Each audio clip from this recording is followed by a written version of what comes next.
పత్రిజీకి ప్రతిరూపం PMC. PMC ప్రేక్షక దేవులందరికీ నమస్కారం. బిఎంఎస్ కార్యక్రమానికి స్వాగతం, సుస్వాగతం. మనం ఈ ఎపిసోడ్లో ఒంటరితనం గురించి తెలుసుకుందాం. అసలు ఒంటరితనం అంటే ఏంటి, ఎందుకు వస్తుంది, దీని కారణాలు ఏంటి, దీని నివారణ ఏంటి, ఇవన్నీ అంశాలు మాట్లాడడానికి మనతో పాటు ఉన్నారు స్పిరిచువల్ సైంటిస్ట్ ఆనంద్ బుద్ధ గారు. మరి ఆయన అడిగి దీని గురించి వివరంగా తెలుసుకుందాం. నమస్తే సార్. నమస్తే. Welcome to the show. Thank you sir. ఈ ఒంటరితనం అంటే ఏంటి, అంటే ఎందుకు వస్తుంది, దీని కారణాలు ఏంటి, దీని నివారణ ఏంటి అన్న అంశం పైన ఇవాళ మనం మాట్లాడుకుందాం. అసలు ఈ ఒంటరితనం జనాల్లోకి అంటే ఎందుకు ఎక్స్పీరియన్స్ చేస్తారంటారు?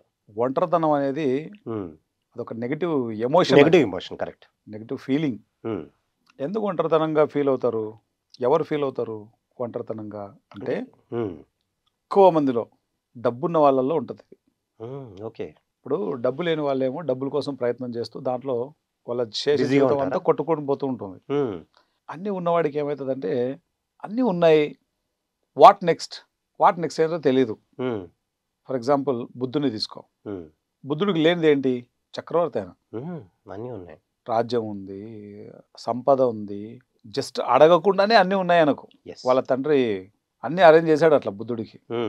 ఎప్పుడైతే ఒక చావుని, ఎప్పుడైతే ఒక ముసలితనం ఉన్నటువంటి వ్యక్తిని, ఎప్పుడైతే ఒక రోగిష్టిని చూశాడో, రోగాలు ఉంటాయా ఏంటి, ముసలితనం ఉంటుందా ఏంటి, చావు అనేది ఉందా, ఆయనకి అప్పుడు స్టార్ట్ అయింది అసలైన ఒంటరితనం. ఆయనకి తండ్రి ఉన్నాడా లేదా? ఉన్నారు. కానీ తండ్రి ఉన్న ఫీలింగ్ ఉందా ఆయనకు? లేదు. భార్య ఉందా లేదా? ఉంది. కానీ భార్య ఉందన్న ఫీలింగ్లో ఉన్నాడు ఆయన. కొడుకు రాహుల్ ఉన్నాడా లేదా? ఉన్నాడు. కానీ కొడుకు ఉన్నాడన్న ఫీలింగ్లో ఉన్నాడు ఆయన. లేదు. అంత పెద్ద రాజ్యం అది ఉందా లేదా? అవును. కానీ రాజ్యం ఉందన్న ఫీలింగ్లో ఉన్నాడా? లేదు.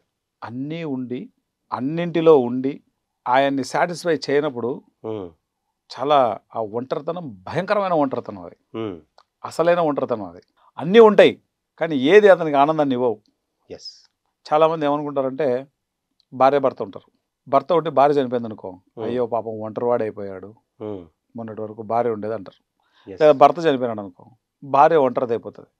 ఇది ఈ ఒంటరితనం వేరు, ఇది కూడా ఒంటరితనమే. ఈ ఒంటరితనం వేరు. తల్లిదండ్రులు ఇద్దరు చనిపోతారు యాక్సిడెంట్లో. ఎస్. ఒక పిల్లాడు ఉంటాడు, అయ్యో వాడు ఒంటరి పిల్లవాడు అయిపోయినాడు, తల్లిదండ్రులు ఇద్దరూ పోయారా, ఎస్. ఆ పాప ఒంటరి పాప అయిపోయా, ఎట్లరా ఎట్లా బతుకుతారా అంటుంటారు అట్లా. అవునవును. ఇది ఒక టైప్ ఆఫ్ ఒంటరితనం. ఇంకొక ఒంటరితనం, ఈ ఒక మనిషి నార్మల్గా ఉండాల్సిన మనిషి అబ్నార్మల్గా ఉన్నప్పుడు, అంటే నల్లగా ఉన్నప్పుడు, హైట్ ఎక్కువగా ఉన్నప్పుడు, హైట్ తక్కువగా ఉన్నప్పుడు, మరుగుజ్జుగా, నార్మల్గా కాకుండా ఎనీ అబ్నార్మల్, స్థూలకాయంగా ఉండడము, లేకపోతే మరీ బక్కగా ఉండడము, ఇలా ఉన్నప్పుడు సహజంగానే కొంత కామెంట్స్ ఉంటాయి. ఎస్. వాళ్ళని కొంచెం ఆట పట్టిస్తుంటారు. కానీ వీళ్ళకు సరదానే, ఆట పట్టించే వాళ్ళకు సరదానే అది. నిజంగా ఉన్నవాడికి ఏమో సరదా తీరిపోతుంటుంది వాడికి. వీళ్ళందరి నుంచి తప్పించుకోవడానికి వాడు పారిపోతుంటాడు. వీళ్ళు ఇక్కడ ఉంటే వాడు అక్కడ పోతుంటాడు. ఎస్. ఇది కొని తెచ్చుకునే ఒంటరితనం ఇది. అన్నీ ఉంటాయి కావాలనుకుంటే, ఎస్. కానీ భయపడి ఆ దరిదాపుల్లోకి కూడా పోలేడు. ఇది ఒక రకమైన ఒంటరితనం. ఇలాంటి ఒంటరితనాలతో బాధపడతారంటే బుద్ధుడి ఒంటరితనం వేరు. ఎస్. భర్త కానీ భార్య కానీ చనిపోతే వచ్చే ఒంటరితనం వేరు. తల్లిదండ్రులు ఇద్దరూ చనిపోతే పిల్లలకు వచ్చే ఒంటరితనం వేరు. ఎస్. నార్మల్గా ఉండాల్సిన పర్సన్ అబ్నార్మల్గా ఉండడం, మరీ లావుగాను, మరీ బక్కగాను, ఎస్. మరీ హైట్ గాను, లేకపోతే మరీ పొట్టిగాను, మరీ నల్లగాను, మరీ తెల్లగాను, ఏదో ఒక ప్రాబ్లం. ఎస్.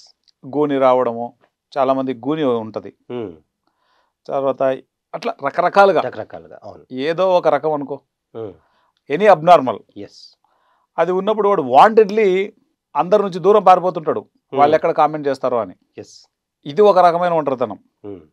అన్ని ఒంటరితనాలు లోన్లీనెస్కి సఫర్ అవ్వడానికి, ఈ లోన్లీనెస్ అనే దాంతో సఫర్ అవ్వడానికి కారణం ఏంటంటే వాళ్ళ పర్పస్ వాళ్ళకి తెలియకపోవడం. ఒకవేళ వాళ్ళకు వాళ్ళ పర్పస్ తెలిసింది అనుకో, ఉదాహరణకు, ఓకే, ఒంటరితనం ఎవరు ఫీల్ అవ్వరు. ఎందుకంటే వాళ్ళకి వాళ్ళ పర్పస్ తెలుసు, ఆ పర్పస్లో భాగం అది. మన ఇద్దరం కలిసి జర్నీ చేస్తున్నాం.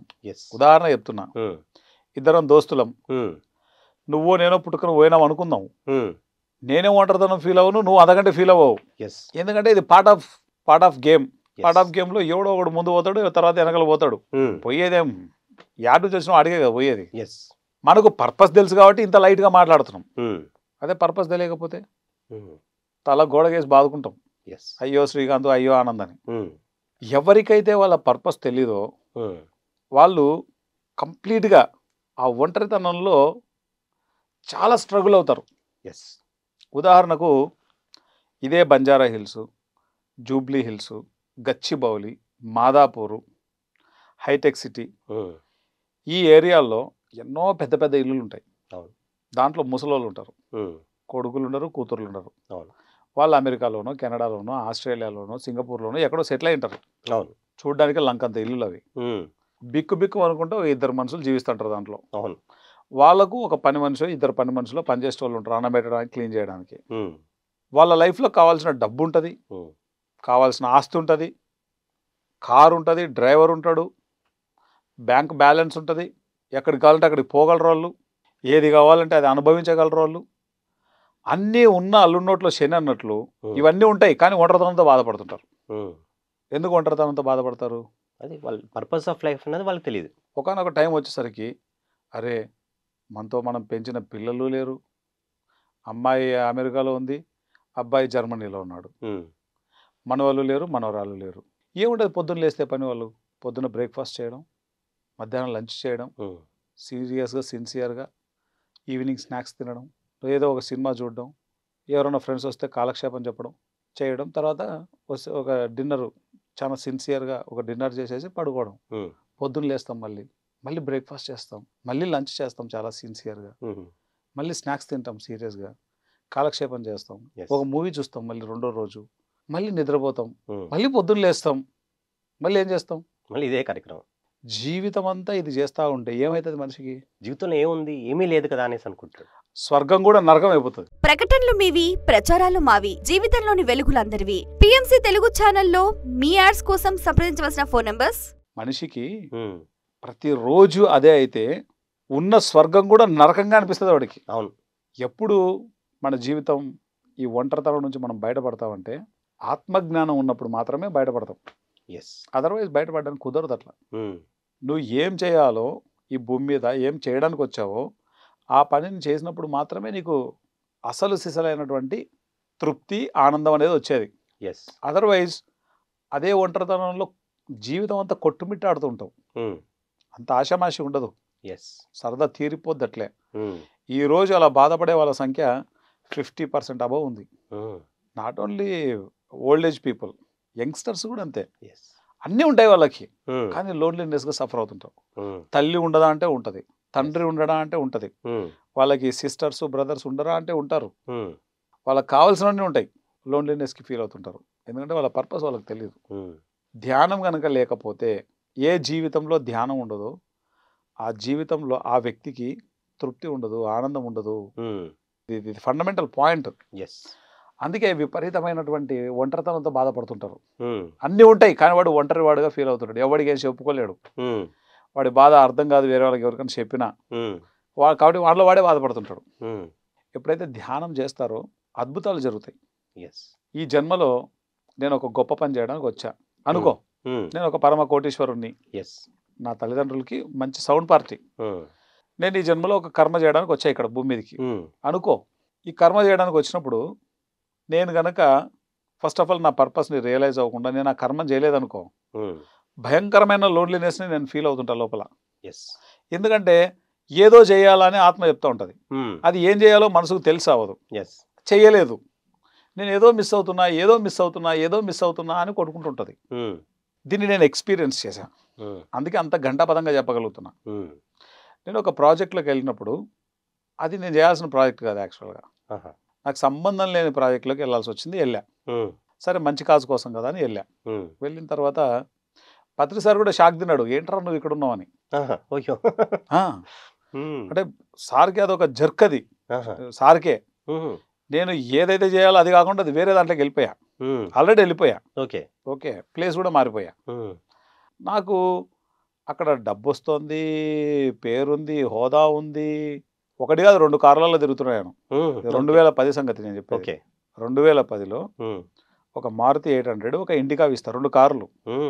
ఒక కారు కాదు పోయేటప్పుడు 2 కార్లు. ఓకే, అంతమంది మనుషులు నాతో పాటు. ఓకే, ఎన్ని క్లాసులు చెప్పేవాడినో. ఓకే, ఆ టైంలో క్లాసెస్ చెప్తున్నా అంటే నేను ఏం చేస్తున్నా నా లోపల ఏదో భయంకరమైన ఒంటరితనం చోటు చేసుకుంది. మా అమ్మ ఉంది, మా నాన్న ఉన్నాడు నాతో, మా తమ్ముడు ఉన్నాడు, ఎంతోమంది ఫ్రెండ్స్ ఉన్నారు, డబ్బు ఉంది చేతి నిండా, కార్లు ఉన్నాయి. నా దగ్గర లేదంటే ఏం లేదు. రోజు ప్రతిరోజు ఏ రోజుకి ఆ రోజు పార్టీ.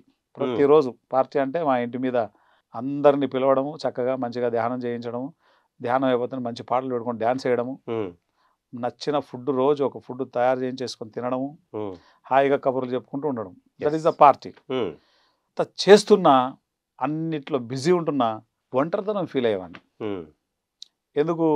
నేను ఈ జన్మలో వచ్చింది విద్యార్థులకు ధ్యానం చెప్పడం కోసం. అది తప్ప మిగతా పని అంతా చేస్తున్నాను. నాకు నేను సమాధానం చెప్పుకోలేకపోయేవాడిని.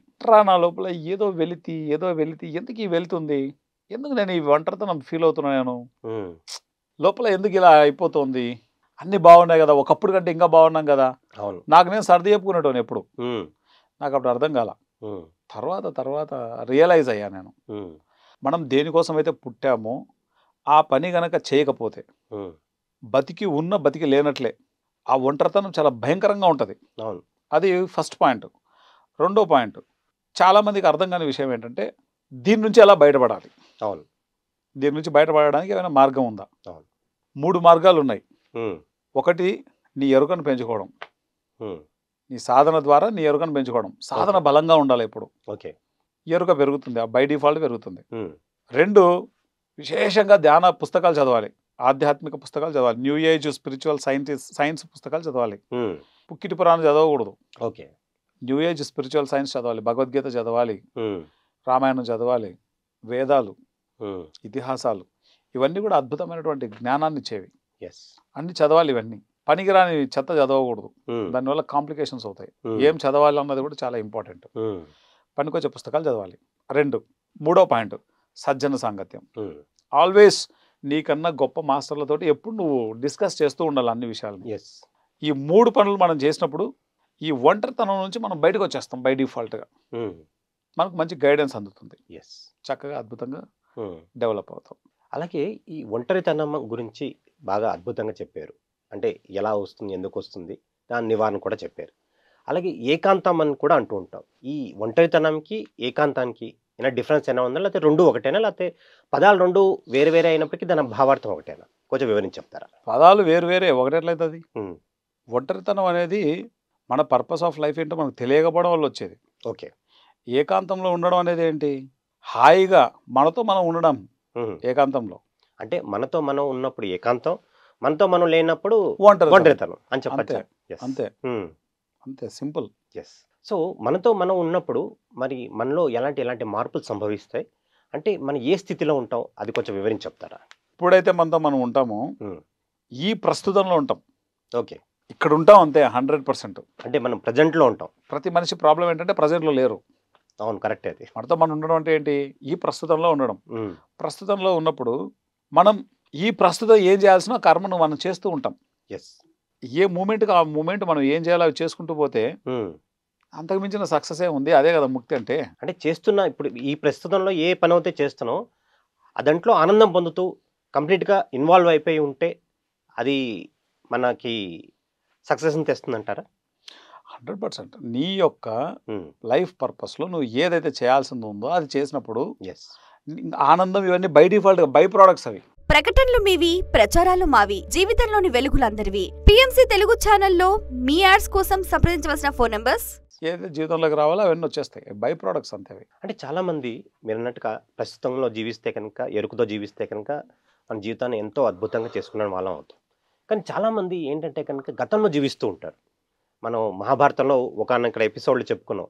ఒక దుర్యోధనుడికి ఏదో ఒక చోటుకి వెళ్తే పాండవులు ఒక వాళ్ళ ప్లేస్కి వెళ్తే, ప్యాలెస్కి వెళ్తే అక్కడ నీళ్లు ఉందని భ్రమించి నీళ్ళు లేదు కానీ నీళ్ళు ఉందేమో అని భ్రమించి ఏదో కింద పడిపోయి ఆ అవమానం జరిగిందని ఆ అవమానంలో కొట్టుకుని పాస్ట్లో జీవిస్తూ ఉన్నాడు. చాలా కొంతమంది అలాగే మన నిజ జీవితంలో కూడా ఫ్యూచర్ గురించి ఏదో ఊహాగానంలో జీవిస్తూ ఉంటారు, కానీ ప్రజెంట్లో మాత్రం ఉండదు. ఇలాగా పాస్ట్లోకి ఫ్యూచర్లోకి వెళ్తూ ఉంటారు తప్ప ప్రజెంట్లోకి చాలామంది ఉండరు. అంటే దీనికి కారణాలు ఏంటంటారు? గతాన్ని పట్టుకొని మనం జీవిస్తున్నాము అంటే అర్థం ఏంటి? ప్రజెంట్లో లేమనే కదా అర్థం. అంతే. ప్రజెంట్లో లేము అని అంటే అర్థం ఏంటి? మాయ అనేది నిన్ను అంత గట్టిగా పట్టుకుంది. ఎందుకు మాయ పట్టుకుంది? నీకు ఎరుక లేదు కాబట్టి. ఎరుక ఉంటే మాయ ఎందుకు పట్టుకుంటుంది? అవును. సాధన అనేది అందుకే అవసరం. వేమన ఏం చెప్తాడంటే మనసును మనసుతోనే చంపాలా. అంటే ఈ స్టేట్మెంట్ కొంచెం ఏమని చెప్తారా? మనసుని మనసుతో ఎలా చంపగలుగుతామని? ఏదైనా మనం ఒకటి చేయడం అంటే అది మనసు చేసే పని. ఓకే. ధ్యానం చేయాలా, అది మనసు చేసే పనే. కానీ ధ్యానం అంటూ చేయడం మొదలు పెడితే 1 గంట తర్వాత ఆ మనసు శూన్యం అయిపోతుంది. మనతో మనం కనెక్ట్ అయిపోతాం. నీ మనసును శూన్యం చేయడం, పరిశూన్యం చేయడం, మహాపరిశూన్యం చేయడం. ఓకే. మనసు ధ్యానం చేయాలి అని చెప్పేది మనసు, చేసేది మనసు.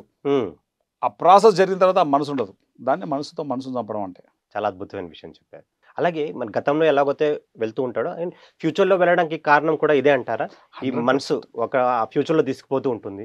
ఒక యోగి ఏం చేస్తాడంటే తన మనసుతో చంపుతాడు. అచ్చా. గతంలో వెళ్ళినా మరి ఫ్యూచర్లో వెళ్ళినాకని ఆ మనసుని కూర్చోబెట్టి ధ్యానం చేస్తే కనుక దాన్ని నయం అయిపోతుంది అంటారు. ప్రెజెంట్లో వచ్చేస్తుంది అంటారు. ప్రెజెంట్లోకి వచ్చేస్తుంది. చాలా అద్భుతంగా వచ్చేస్తే ఇంకేముంది. అవును. సో ఆ మూమెంట్లో ఏం చేయాలో ఆ పని చేసుకుంటూ పోతూ ఉంటాడు. ఏ మూమెంట్కి ఆ మూమెంట్ వర్క్ చేస్తే ఇంకేముంది. అతనే కదా ఎన్లైటెన్డ్ మాస్టర్. అంతే. నేను ఒంటరిగా ఉంటున్నాను అన్నది ఫీల్ అయ్యాడంటే అది చాలా మంచి విషయం. అది యాక్చువల్గా ఎందుకంటే నెక్స్ట్ అభివృద్ధిలోకి వెళ్ళిపోతున్నాడు. అప్పుడే అతను దీనికి ప్రగతి గురించి ఆలోచిస్తారు, దీని సొల్యూషన్ గురించి ఆలోచిస్తారు. చాలా మంది ఏం చేస్తారంటే ఆ సిచ్యువేషన్ నుంచి పారిపోతారు. షాపింగ్ అనో ఇంకోటనో అడిక్షన్స్ కోసము.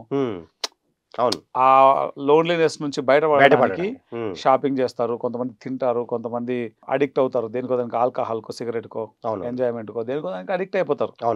వాటికి వేటికి అడిక్ట్ కాకుండా దాన్ని ఫేస్ చేస్తున్నాడు. ఓకే. అది చాలా గొప్ప విషయం. అలా ఫేస్ చేయడం వల్ల ఏమవుతుందంటే ట్రూత్ని రియలైజ్ అవుతాడు వెరీ సూన్. అది ఒక మంచి స్థితి యాక్చువల్గా. కానీ దాంట్లో ఉండడం నరకం. అది ఎంత ఉండాలో అంత ఉంటే అది ఓకే. కానీ ఎక్కువ ఉంటే ఏది మంచిది కాదు. అది సర్వత్రా వర్జయత్. 1వ తరగతిలో 1 సంవత్సరం ఉండడం కరెక్ట్ అది. కానీ 1వ సంవత్సరంలో 20 సార్లు ఉండడం అనేది మూర్ఖత్వానికి పరాకాష్ట. 2 సార్లు కూడా ఉండకూడదు, 20 సార్లు కాదు. ఆనంద్ గారు, ఈ ఒంటరితనం అనే టాపిక్లో ఫైనల్గా మీరు ఇచ్చే సందేశం ఏంటి? ఎవరి పర్పస్ వాళ్ళు తెలుసుకోవాలి. ఆ పర్పస్ తెలుసుకున్నప్పుడు అసలు ఒంటరితనం అన్నది లేదు. నీకు ఒంటరితనం అన్నది వచ్చింది అంటే కనుక నీ పర్పస్ ఏంటో నీకు తెలియదు. అది తెలియజేయడానికే వచ్చింది. కనీసం అప్పుడన్నా నువ్వు తెలుసుకోవాలా. ఇప్పుడు బుద్ధుడికి ఒంటరితనం ఫీల్ అవుతున్నాడు. ఏంట్రా ఇదంతా, ఈ చావేంటి, ఈ ముసలితనం ఏంటి, ఈ రోగం ఏంటి, పక్కన భార్య ఉంది, కొడుకున్నాడు, తండ్రి ఉన్నాడు, రాజ్యం ఉంది, మనుషులు ఉన్నారు, తన అనుకునే వాళ్ళు అందరూ ఉన్నారు. కానీ అన్నీ ఉన్నా బుద్ధుడు ఒంటరివాడు అయిపోయాడు. ఏం చేశాడు? ఫైండ్ అవుట్ చేశాడు. ఏంటి దీనికి కారణం ఏంటి అని చెప్పేసి ఫైండ్ అవుట్ చేశాడు. బుద్ధుడు అయిపోయాడు సిద్ధార్థుడు. దేన్నైనా వచ్చినప్పుడు పారిపోకూడదు. పారిపోతే దాన్ని మనం ఇప్పుడు కాకపోతే వచ్చే జన్మలో ఎదుర్కోవాలి. దాన్ని ఫేస్ చేయాలి. Face it. నీకు ఒంటరితనం ఉందా? You are a great person. You face it. You come out of this. ఆ సిచ్యువేషన్ నుంచి నువ్వు బయటకు వచ్చేసాయి. నీకు ఒక అద్భుతమైన డోర్లు తెలుసుకుంటాయి, అద్భుతమైన ద్వారాలు ఓపెన్ అవుతాయి. ఎన్లైటన్మెంట్ అనేటువంటి ద్వారం. ఏ మనిషిలో ఒంటరితనం అనేది ఉంటుందో ఆ మనిషి దాన్ని అధిగమిస్తే నెక్స్ట్ స్థితి ఎన్లైటన్మెంట్. బుద్ధుడికి ఒంటరితనం వచ్చింది, దాన్ని అధిగమించాడు, ఎన్లైటన్ అయ్యాడు. ఎంతో మందికి వచ్చింది అది. సిద్ధయ్య అర్ధరాత్రి తను చేసుకోబోయే భార్య వాళ్ళిద్దరే ఉన్నారు, పడుకొని ఉన్నారు అక్కడ పక్క పక్కన. కానీ ఒంటరితనం ఫీల్ అవుతున్నాడు సిద్ధయ్య. తల్లి ఉంది ఆయనకు, మామ ఉన్నాడు, చేసుకోబోయే భార్య ఉంది, పక్కనే ఉంది భార్య. అన్నీ వదిలేసి ఏంటి బతికేంటి, జననం ఏంటి, పుట్టుకేంటి, చావేంటి, ఏంది గందరగోళం అంతా, ఈ రోగం ఏంటి, అది ఒంటరితనం, భయంకరమైన ఒంటరితనం. అది అందరూ ఉండి ఏమీ లేనట్లు ఉండడం ఒంటరితనం, భయంకరమైన ఒంటరితనం. కానీ దాన్ని అధిగమిస్తే ఆ సిద్ధయ్య ఎన్లైటన్ మాస్టర్ అయిపోయాడు, జీవసమాధి అన్నాడు ఆయన. వీరబ్రహ్మేంద్ర స్వామి ఎంత పవర్ఫుల్, సిద్ధయ్య కూడా అంత పవర్ఫుల్ అయిపోయాడు. మళ్ళీ నెక్స్ట్ జన్మలో మన ముమ్మడివరం బాలయోగీశ్వరుడుగా పుట్టి కంటిన్యూగా అనేక సంవత్సరాలు సాధన చేసి ముక్తి పొందాడు ఆయన. అంతటి పవరు. అది ట్రాన్స్ఫార్మ్ అయితే. ఒంటరితనం అనేది గొంగలి పురుగు. ఆ ట్రాన్స్ఫర్మేషన్ అయినప్పుడు, ఆ యొక్క ఎన్లైటన్మెంట్ అయినప్పుడు అది సీతాకోక చిలుక. బుద్ధుడు తన రాజ్యంలో ఒంటరిగా ఉన్నప్పుడు గొంగలి పురుగు. వెళ్ళి దాన్ని అధిగమించినప్పుడు బుద్ధుడు అయినప్పుడు ఒక అద్భుతమైన సీతాకోక చిలుకలాగా తయారైపోయాడు. మీరు కూడా ఒక ఎగ్జాంపుల్ చెప్పారు. దుబాయ్లో ఒక ఆమె పెద్ద కోటీశ్వరుల వాళ్ళు, అన్నీ ఉన్నాయి, కానీ ఒంటరితనం ఫీల్ అవుతుంది. ఎస్. ఎప్పుడు ఆమె ఆనందంగా తయారైపోయింది? Spiritual India, spiritual science books చదివి ధ్యానం చేసినప్పుడు, తన గురించి తాను తెలుసుకున్నప్పుడు ఆ ఒంటరితనం నుంచి బయటకు వచ్చింది. ఎస్. ఒకవేళ లేకపోతే అలాగే కంటిన్యూ అయ్యేది. ఈ ఒంటరితనం వల్ల ఏం చేస్తారో తెలుసా? తమను తాము నొప్పి పెట్టుకుంటారు, బాధ పెట్టుకుంటారు, హింస పెట్టుకుంటారు, ఎదుటి వాళ్ళని కూడా హింస పెడుతుంటారు, బాధ పెడుతుంటారు, నష్టపరుస్తుంటారు. Yes, correct. వాళ్ళు అడిక్ట్ అవుతారు. ఆ అడిక్షన్ అయిపోయి ఆ హింస వాళ్ళు పెట్టుకుంటూ ఎదుటి వాళ్ళని కూడా హింస పెడుతుంటారు, తమను తాము నాశనం చేసుకుంటారు. ఎస్. క్రిటికల్ క్రిటికల్ క్రిటికల్ విషయం ఇది. ఒంటరితనంలో అది ఉండడం చాలా మంచిది, వస్తే మంచిది, రావాలని కాదు. ఒకవేళ వచ్చి ఉంటే చాలా మంచిది, కానీ దాని నుంచి బయటికి రా, దాన్ని అధిగమించు. అధిగమించడానికి ధ్యానం చేయి, పుస్తకాలు చదువు, సజ్జన సాంగత్యం చేయి, దాని నుంచి బయటకు వచ్చేసాయి. నీ పర్పస్ ఏంటో నువ్వు తెలుసుకో, ఆ పని చేస్తూ ఆనందంగా జీవించు. ఎస్ ఆనంద్ గారు, ఎంతో అద్భుతంగా ఒంటరితనం పైన చాలా అద్భుతంగా చెప్పారు. దీని కారణాలు ఏంటి, దీని నివారణ ఏంటి, మరి ప్రతి ఒక్కరు ధ్యానం చేస్తే కనుక ఈ ఒంటరితనంని చక్కగా వాళ్ళ ఒక అభివృద్ధికి మరి కేర్ ఆఫ్ అడ్రస్ కింద మార్చుకోవచ్చు అని చాలా అద్భుతమైన మెసేజ్ ఇచ్చారు. మరి ఇంత జ్ఞానం ఇచ్చినందుకు మీకు కింద కృతజ్ఞతలు. Thank you sir. Thank you very much. So ఇదండి ఇవాళ బిఎంఎస్ ఎపిసోడ్. ఇంకొక ఎపిసోడ్లో మళ్ళీ కలుసుకుందాం. అంతవరకు సెలవు.